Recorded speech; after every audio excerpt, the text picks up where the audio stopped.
Bismillahirrahmanirrahim. Assalamualaikum warahmatullahi wabarakatuh. Perkenalkan, nama saya Tristan dan 5 teman saya yaitu Stephen, Arsya, Andin, Rahel, dan Fonia dari kelas 11 IPA 3 akan menjelaskan mengenai pergaulan bebas, dari definisinya, contoh-contohnya, dampak-dampaknya, dan bagaimana cara penanggulangannya. Selamat menyaksikan. Definisi pergaulan bebas. Pergaulan bebas berasal dari dua kata, yaitu pergaulan dan juga bebas. Berdasarkan Kamus Besar Bahasa Indonesia atau biasa disebut sebagai KBBI, pergaulan berarti menjalinan pertemanan dalam lingkungan bermasyarakat. Sedangkan bebas berarti tidak terikat atau lepas. Dapat disimpulkan, pergaulan bebas berarti jalinan pertemanan dalam lingkungan masyarakat yang bersifat bebas atau tidak terikat. Pergaulan bebas termasuk perbuatan yang melenceng dari norma-norma atau peraturan yang telah ada. Akibat ada juga penyebab. Pemicu pergaulan bebas ada banyak hal. Pemicu tersebut tidak hanya disebabkan oleh karena lingkungan tumbuh kembang anak yang kurang memadai maupun rasa keingintahuan remaja yang sangat tinggi. Pola didik asuh orang tua juga merupakan salah satu faktor penentu yang sangat penting untuk menentukan pergaulan sang anak.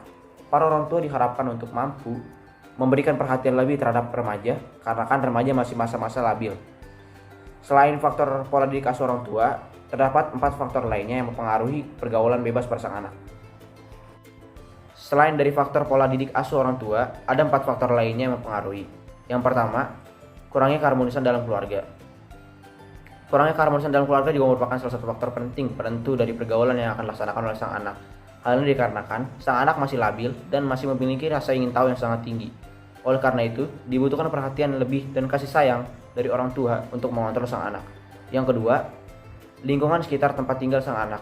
Lingkungan sekitar tempat tinggal sang anak juga sangat berpengaruh bagi pergaulan sang anak. Yang ketiga, faktor pertemanan yang sangat buruk. Hal ini dikarenakan remaja pada umumnya masih kesulitan untuk menolak tawaran remaja lainnya dikarenakan atas dasar pertemanan. Yang terakhir, faktor kesulitan ekonomi. Faktor kesulitan ekonomi juga merupakan faktor yang menentukan pergaulan apa yang akan ditempuh oleh sang anak. Contoh-contoh pergaulan bebas yang sering terjadi di Indonesia. Yang pertama ada penggunaan narkoba, yang kedua ada tawuran, yang ketiga mengkonsumsi minuman beralkohol, yang keempat menonton video yang mengandung konten pornografi, yang kelima seks pranikah, yang keenam balapan liar, yang ketujuh kehidupan malam dan kebiasaan berpesta, yang kedelapan mengutil atau mengambil barang secara diam-diam, yang kesembilan menggunakan pakaian terbuka, yang kesepuluh merokok di bawah umur 18 tahun. Pergaulan bebas biasanya disebabkan oleh beberapa faktor. Yang pertama, penggunaan internet yang salah. Yang kedua, kondisi ekonomi keluarga yang rendah. Yang ketiga, kurangnya perhatian dari kedua orang tua. Yang keempat, hidup di lingkungan yang kurang baik. Yang kelima, pendidikan keluarga yang lemah. Dampak pada pergaulan bebas salah satunya ada dampak internal atau dampak bagi diri sendiri. Pada dampak internal, yang pertama ada pendidikan menjadi terhambat. Pergaulan bebas juga sangat berpengaruh pada bidang pendidikan, seperti nilai menurun, sulit berkonsentrasi dalam belajar, bahkan terpaksa keluar dari sekolah, yang merupakan salah satu dampak pergaulan bebas dalam bidang pendidikan. Yang kedua ada ketergantungan obat-obatan, dimulai dari coba-coba yang berakhir menjadi ketagihan ataupun ketergantungan. Hal ini sangat berbahaya karena dapat menyebabkan kematian. Yang ketiga adanya seks bebas. Hal yang berujung pada kehamilan di luar nikah memang sudah banyak kasusnya. Inilah bahaya yang timbul dari adanya pergaulan bebas. Dan ada juga dampak internal lainnya, seperti malas beribadah, keimanan yang kurang kuat, mental tidak stabil, gaya hidup yang berfoya-foya, mengalami banyak masalah dalam kesehatan, dan lain-lain. Sebelumnya kan udah dibahas tentang dampak internal dari pergaulan bebas. Kira-kira ada nggak sih dampak eksternal dari pergaulan bebas? Ternyata ada loh. Pergaulan bebas tidak hanya merugikan diri sendiri, tetapi juga keluarga, negara, dan masyarakat luas. Dampak eksternal dari pergaulan bebas yang pertama adalah gangguan kesehatan. Penyakit HIV atau AIDS adalah salah satu penyakit yang sering diderita bagi orang yang melakukan seks bebas. Penyakit ini merupakan penyakit yang menular, sehingga akan merugikan masyarakat sekitar yang memiliki resiko tinggi untuk tertular. Yang kedua adalah tingginya tingkat kriminalitas. Tingkat kriminalitas yang terjadi, kebanyakan pelakunya adalah remaja dan anak-anak, ketika mereka mulai lepas kontrol dari orang tua mereka. Kriminalitas ini identik dengan melakukan perampokan, pembunuhan, dan pencurian, sehingga membuat masyarakat merasa khawatir dan waspada saat beraktivitas. Yang ketiga adalah meregangnya hubungan keluarga. Pergaulan bebas juga dapat melahirkan hubungan antara keluarga karena beberapa penyebab, yang biasanya karena emosi yang meledak-ledak dan bahkan sampai rasa hormat pada orang tua yang akan dapat hilang. Yang keempat adalah merebaknya pelanggaran norma agama dan norma masyarakat. Pergaulan bebas adalah bentuk perilaku yang melanggar norma agama. Maka, semakin banyaknya orang-orang yang melakukan pergaulan bebas, akan semakin luntur norma agama di lingkungan tersebut. Yang kelima adalah meningkatnya angka kematian di suatu negara.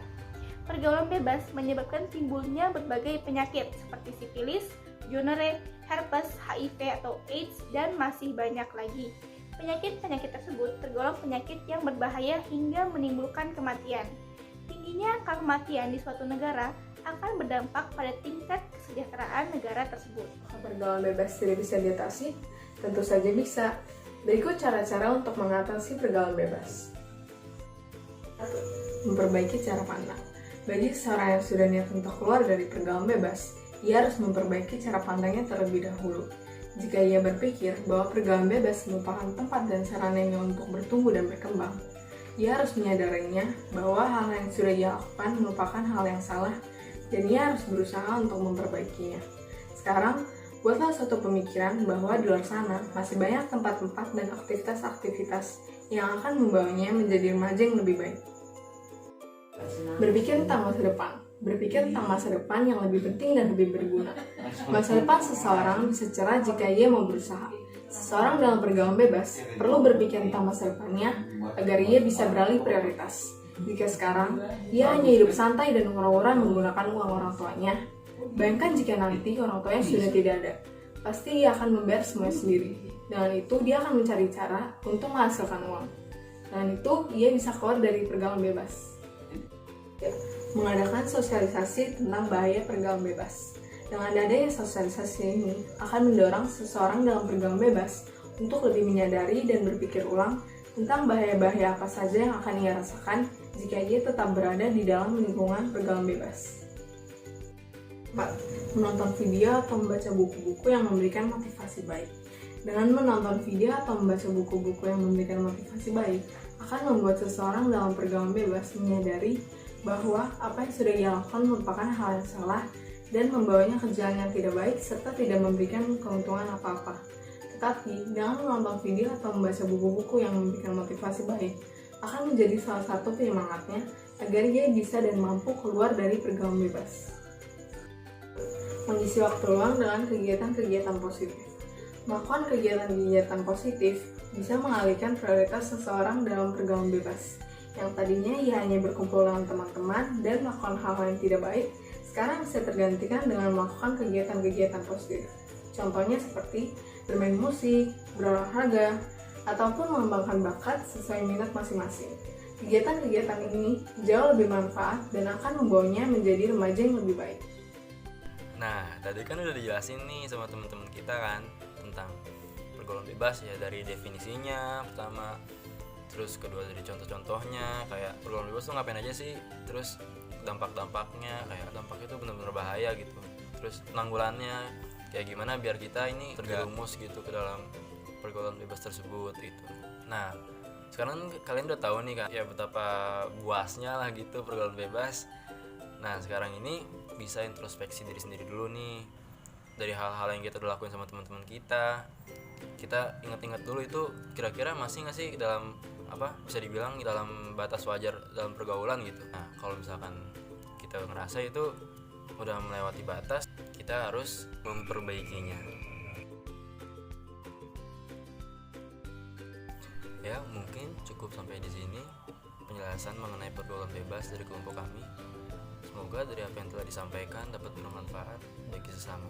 Saya akhiri. Wassalamualaikum warahmatullahi wabarakatuh.